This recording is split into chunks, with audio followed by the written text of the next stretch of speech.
It's only entertainment.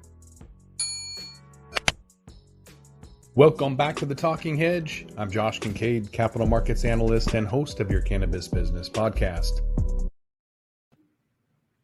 We got a good guest today, Luis Merchan, CEO of Flora Growth.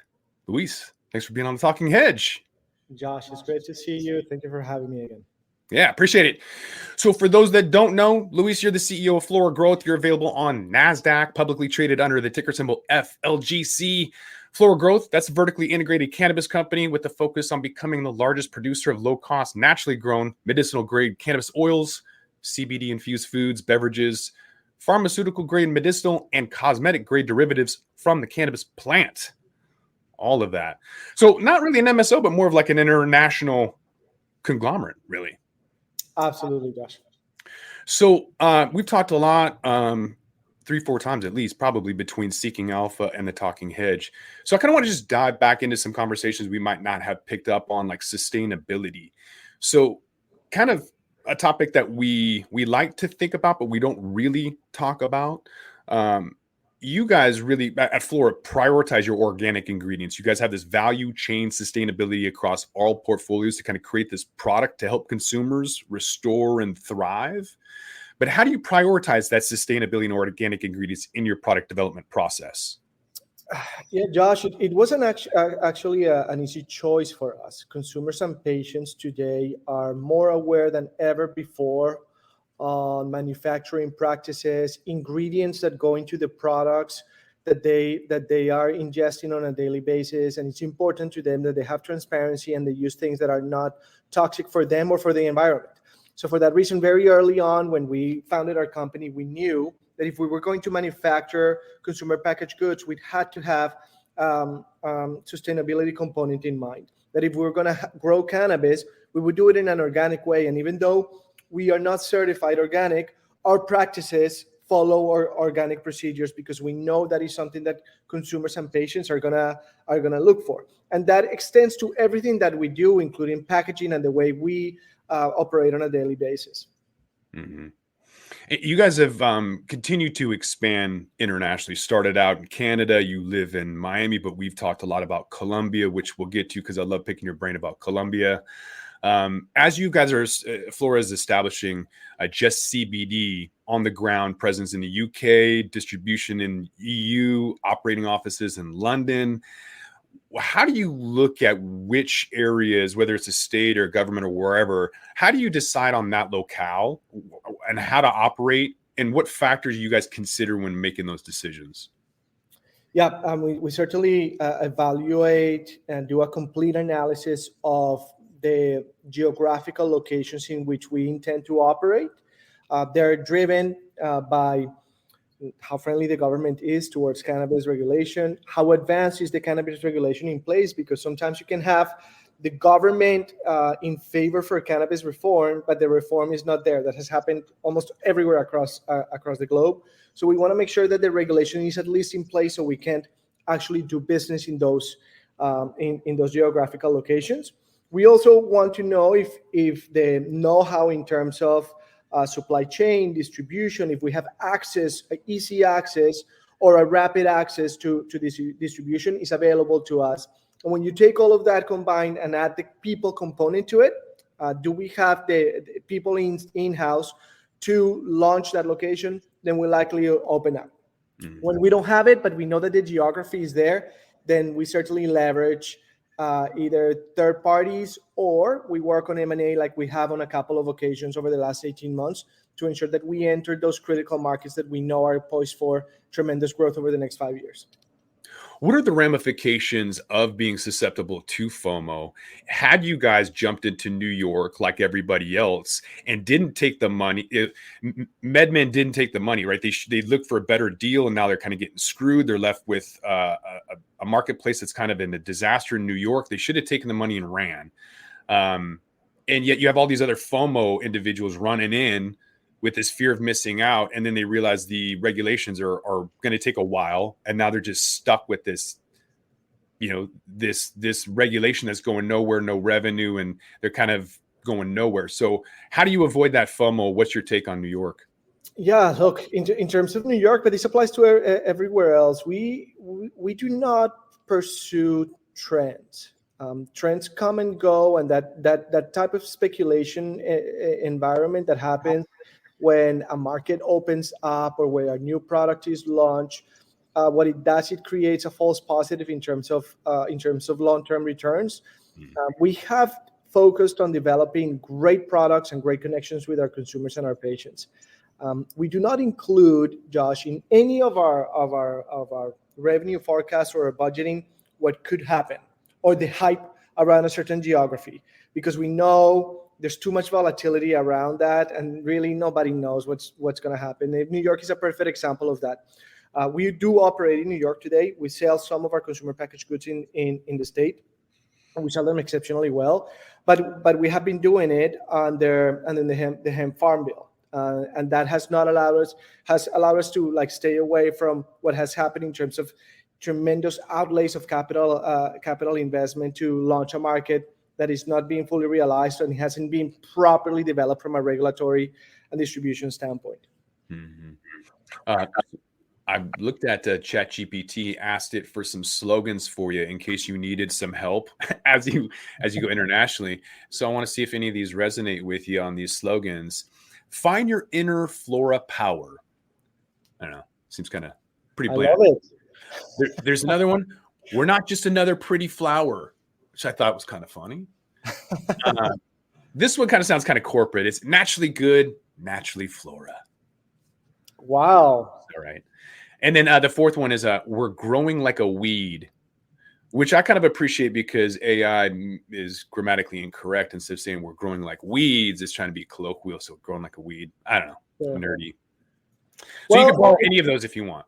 I will say that on the fourth one is very accurate about what's happening to our company. You know, Josh, like in 2019, we were pre-revenue. This year, we've given guidance of $90 to $105 million. So clearly, our company is poised to become a potentially $100 million company in just 2.5 short years, which is a testament of how fast we're growing and the potential that we have, potential that we are just starting and beginning to realize. And some of that is coming from exports, right? You're looking at, we're going to get into some M&As right after this, but some of that revenue is coming from being able to finally export. You guys have initiated some commercial cannabis exports to new international markets like US, but Switzerland and the Czech Republic. Can you talk about that as well as some of the challenges, operational challenges of running this international cannabis business, like supply chain management or compliance, like you mentioned before, whether or not you're allowed to radiate cannabis, for example? I mean, people had no idea, even in Canada where they don't normally radiate their food. I don't think the FDA does, but I don't know about Canada, but Germany definitely doesn't. So when they got their radiated cannabis, they sent that back and they're like, no thanks. So all in all, like, how do you deal with these operational challenges? Yeah, we have learned that there's a number of elements that will give a competitive advantage to an international cannabis company. And one of them, of course, will be having great product. If you have great product, then you're going to have consumers and patients that are going to want their product all over the globe. But a second one, and this is a very powerful one, is supply chain mastery, I would call it, which is the ability to move cannabis across borders from point A to point B. And this not only requires the regulatory checklist to be completed, it requires a tremendous amount of knowledge and understanding and great relationship building with the regulatory agencies across that entire supply chain. Because even if the regulation is there, the agent that is inspecting a shipment may not be fully aware of these regulatory changes that have been put in place over the last 18 months and may send something back or may seize a shipment. And you got to deal with that. You have to be able to troubleshoot all these roadblocks that you're finding when you're moving cannabis, which has traditionally been considered a Schedule I narcotic across the supply chain. And we are finding that mastery that we're achieving by doing this over and over, by having a great team that understands the regulations and that builds relationships with these agencies, is going to be a significant competitive advantage for us over the long term. Mhm. You don't even have to be shipping cannabis to have those issues.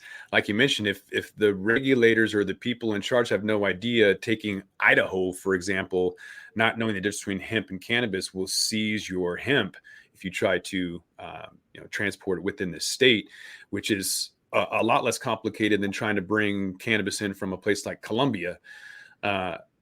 You guys completed construction of Bogota, Colombia-based Flora Lab 4. That's a laboratory specializing in prescription cannabis formulations.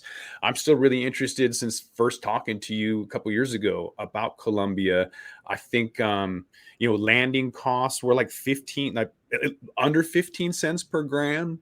If Colombia could get into Mexico, and then we already have that arrangement between Mexican agriculture. There's a lot of opportunities, I guess, is what I'm saying. And it's really interesting how disruptive it could be. But is the quality going to be good? What's your current take on Colombia, the regulations, the ability to produce quality and consistency? Or is it just going to be like some Bud Light comparison? I mean, there's a number of reasons to be excited about Colombia. I would say, number one, the government is pro-cannabis and has very quickly advanced a law that effectively is modifying the Colombian constitution. And that law will allow for cannabis to be legal from a recreational standpoint inside the country. That's very meaningful. And that's in process and will happen before the end of the year. There's 8 debates to get constitution changed. 5 of 8 have been completed. There's 3 left that will happen over the next 90 days. So it's number one. Number two, from a medicinal standpoint, the Colombian government announced in January that it is covering prescription-grade cannabis medications for all Colombians under their mandatory health insurance, government-sponsored health insurance. So now you have patients that can go and get a medication, whether it's for anxiety, for insomnia, for pain, and have that medication be covered by the government. That's what Flora Lab 4 is there for. We have a laboratory that is fully certified. We just announced that we started commercial sales of those medications and that are sponsored by the government. And then I think the third one is the ability, agricultural ability of the country to produce a flower that will be up to the standards of the international community. Now, that is taking some time because the standards of the international community vary in every single country, in every single geography. And even though they're medications, some of these medications are driven by preferences and tastes, and they're not monogamous in a sense that a consumer just wants to try one type of flower. They like to experiment and try different types of strains, different types of concentrations. And it's taking some time to standardize what the standard internationally is. But without a doubt, Colombia will be able to compete with the Bud Lights of the world, but will also be able to compete with the premium beers out there. Mm-hmm. in the analogy that you presented. Mm-hmm. Okay. What about CBD though? An entirely different kind of segment, and seems like you guys are on a acquisition spree, or at least continue to look at that, which I'd like to push against, just to be skeptical. You guys completed this acquisition of category-leading wellness brand Just CBD, yep. Expanding U.S. infrastructure and your CPG portfolio. Flora acquired CBD brands Messiah and No Cap Hemp Company as well, to kind of enhance that product offering and revenue streams. I think is important to highlight. You guys won an award from Benzinga for best M&A on that, I think, Just CBD deal. But I gotta ask, man, as a commodity and race to the bottom and pricing, and everything else, is CBD still worth investing in? Not for everybody, not for the people that are not doing it the right way. I would like to present, this is my point of view. Some out there consider CBD not to be cannabis. But the cannabis plant has over 100 molecules. One of them is THC, and another one is CBD, and then there's 98 other plus, and then there's hundreds of other isomers that can be found through some chemical transformation, even if they occur organically in the plant. But I will say is that CBD has proven to provide relief and provide wellness benefits for a number of our consumers. It has received tremendous adoption, and if you have a brand that is developing quality products, that has a strong following, that has a strong consumer base, you should be in that business. And that is the case for Just Brands. Just Brands is growing organically. We have a brand that continues to expand, even though when you look at the CBD industry, there's a massive deterioration. So the deltas between competitors and our own brand is massive, because we continue to grow, which is very positive. And we're growing because we have a great quality product that is well distributed, that has great standards and has great following from a consumer standpoint. So that's my answer. I don't think this business is for everybody. There's a lot of low quality, poorly developed products that do not have a great experience for consumers. But there's brands like ours that are providing a tremendous amount of value for consumers, and they're showing it because they come and buy into our website. They go into stores and buy our products on a daily basis. Okay, just one last follow up. Because I don't interview CBD companies at all. I'm personally unable to distinguish between them. They all seem like the same thing. There's many snake oil salesmen, and the ones that are really good, which we know personally, good companies, but I'm not going to interview them because I don't see the difference in their product. Right. So how do you differentiate your product, and how do you justify your valuations for buying that? I could go on ChatGPT and say, give me a CBD name, a mascot, and how to sell CBD. Why wouldn't you go that route instead of buying companies? I'm assuming it's because of the revenue stream. Is that accretive though long term? The revenue stream top line, but it's top line to bottom line. And like when we acquired Just Brands, we not only acquired revenues, we acquired a team that is incredibly knowledgeable in distribution, that has tremendous knowledge from an e-commerce perspective, and has done a great job at remaining relevant in a very difficult environment where it's almost impossible to market products in this category. They do it exceptionally well, and they have a great intuitive foresight into product innovation. They're constantly innovating into products that resonate well with consumers. And I'll give you an example, a very small example of this. Just over the last 12 months, we've launched a line of products called CBD Plus. When you look at CBD just 5 years ago, a lot of consumers flocked into this as like snake oil, right? They had a terrible experience, never tried it again, right? We developed a product with all our knowledge that has a mixture of minor cannabinoids that provides a great entourage effect to those consumers, and those consumers are responding exceptionally well to these types of products. So not only we have the insight and the know-how, we are looking at our consumers and their potential market, and we're constantly innovating about what consumers are looking for. And our brand has been well positioned. When you look at our brand in terms of searches and in terms of SERP results, as well as positioning in the industry, we're a top place brand, and that type of equity is very difficult to build. You can do it on your own, but it takes many years to do so.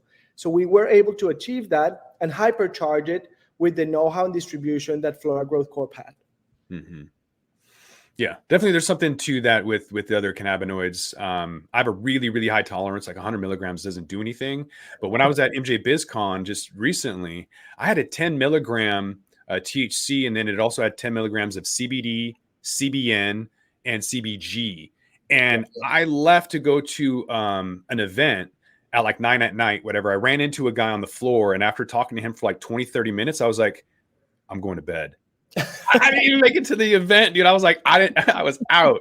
So there's something to that, but I think it's going to come with a lot of respect, aka like branding, marketing, and a good company to kind of get that message across. You guys are definitely kind of getting out there, moving forward, and you have other mergers and acquisitions as well, like that new German-based business that you guys acquired, a franchise, Global Health.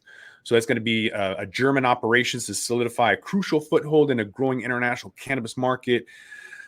What was your strategy for going there? I know Germany's largest market in Europe, but they also had like a crazy, by American standards, they have a crazy employment standards where like it's heavily unionized. If you want to fire anybody, you got to pay them like 10 years salary, which is great. People at Burger King have pensions. What was your strategy for going in there and scaling and expanding? Yeah, the acquisition of franchise was a very complex one in terms of evaluating the potential for the synergies of the franchise team. The know-how of the team was instrumental in us making a decision. That company acquired the first license to distribute cannabis in Germany, and has a team that has been doing pharmaceutical distribution for almost 2 decades.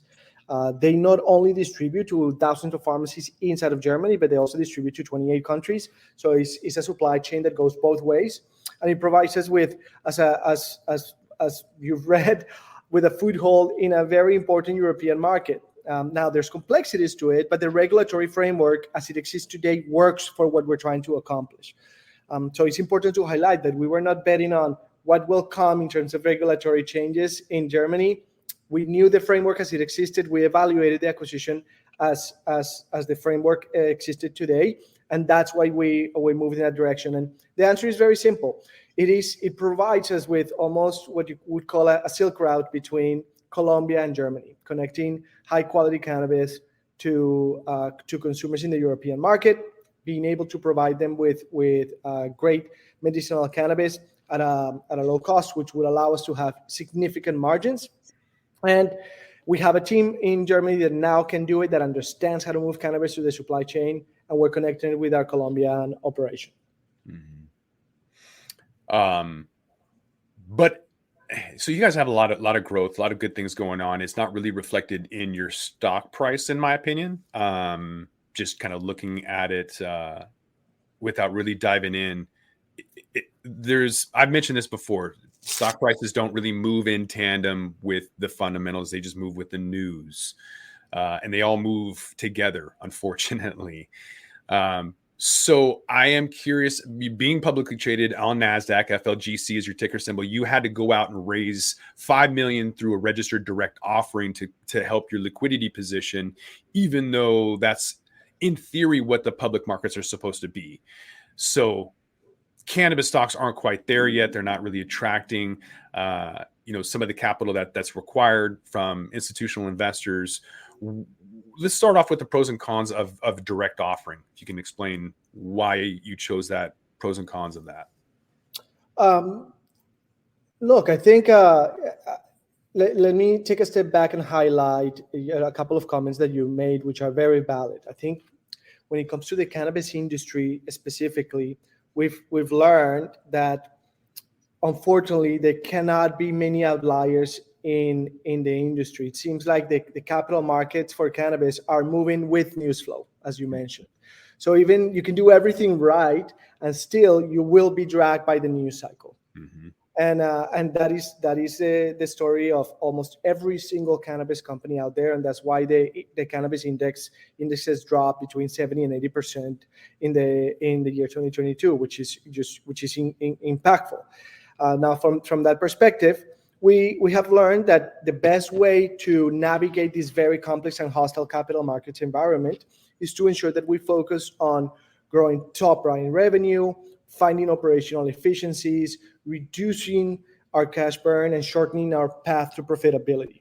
Now, with that being said, it is important that there's always a meaningful amount of cash to allow for revenue generation, to allow for working capital injection into the company's operations when they're needed. And there's some business units that are giving us incredibly high margins, and the product is rotating and our inventory position is not where it needs to be. We would need working capital for that. So now going back to like the last portion of your question, which is why do a direct offering? Well, we have prioritized remaining debt-free. Our company is debt-free today, other than operational debt that we have. And then when we acquired Fativo, there's a little bit of debt in the Fativo side, but it's like an incredible rates.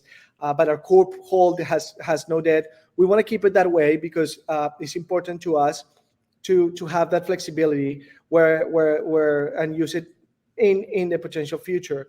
Our investors and our shareholders believe in our story, and they want to continue to invest in our story. Raising capital allows us to provide our investors more opportunity to own a bigger part of a story that they believe in, and that's the upside.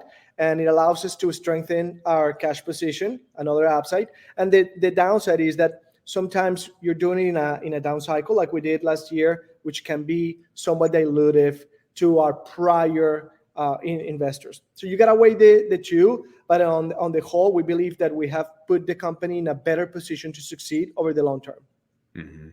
Yeah, it's still wild to me that companies with no debt and stories like yours that have these international expansions aren't being decoupled from the overall market. So I got to be really careful not naming as a hedge fund manager and investment advisor. I can't claim the investment advice, whatever. But it's shocking to me that the way that the industry trades overall.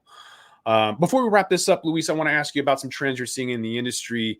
You've been out, you're traveling all over the place, about to go to Benzinga. What are you seeing in terms of important trends in the cannabis industry right now? Yeah, I would say all over the globe, cannabis reform continues to proliferate, Josh. It is advancing. It's not advancing as fast as the industry would want it and the industry leaders would want it, but it's certainly advancing. We talked earlier in the interview about what's happening in Colombia.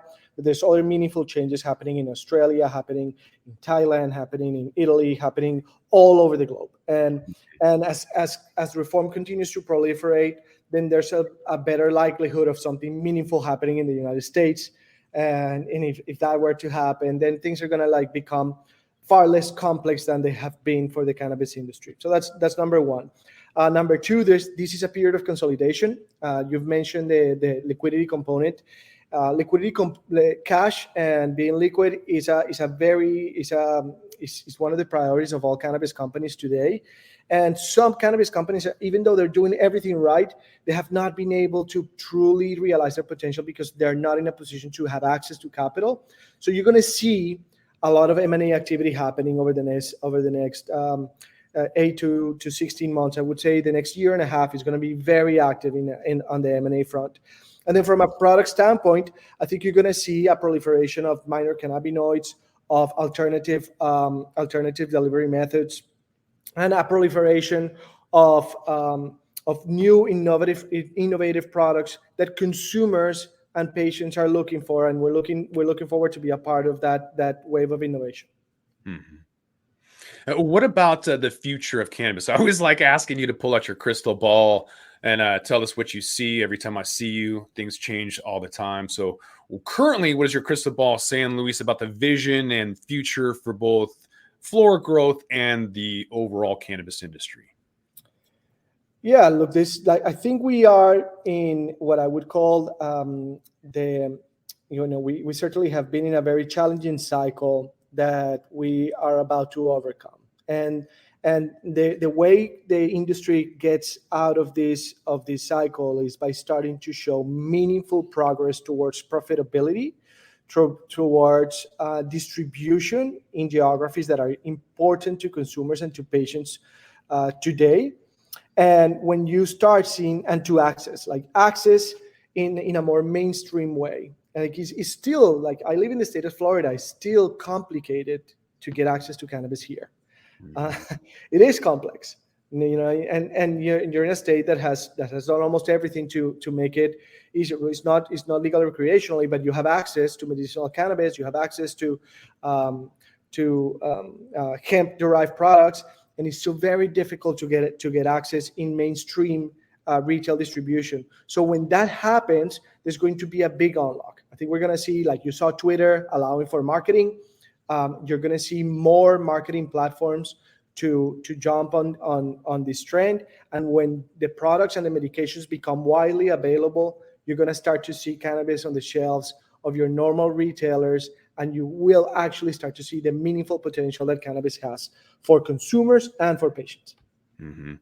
It might be moving a little bit faster than some of the locals are able to take on. When I went to a cruise out of Miami, I was wearing a Seattle Superchronics hoodie. And the guy, when I came in through customs, the guy was like, "Oh, you're really pushing it, are you?" And I was like, "I'm wearing a hoodie. If you only knew about the oil and the edibles I have in my bag, I'd really be pushing it." But yeah, maybe that's a podcast for another day. All right, Luis, we've talked a lot about a lot of things today. Where can people find you at if they want some more information about Flora Growth? Again, available on Nasdaq under ticker symbol FLGC. Where are you guys at? Where can they get a hold of you? Yeah, of course. Our website is www.floragrowth.com. We are on every social media platform. You can follow me as Luis Merchan on LinkedIn. And we are constantly communicating to investors, consumers, patients, and broad communities as a whole. Thank you, Josh. Yep. I want to thank Luis Merchan, CEO, Flora Growth, Nasdaq, FLGC. I'm Josh Kincaid. This is The Talking Hedge. Don't forget to like, share, and subscribe, or don't, and I'm out. Don't forget to smash that like button on your way out and check out these other videos that we've got.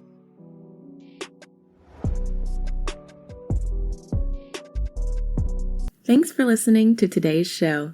To check out more great cannabis podcasts, go to podconnects.com. Here's a preview of one of our other shows.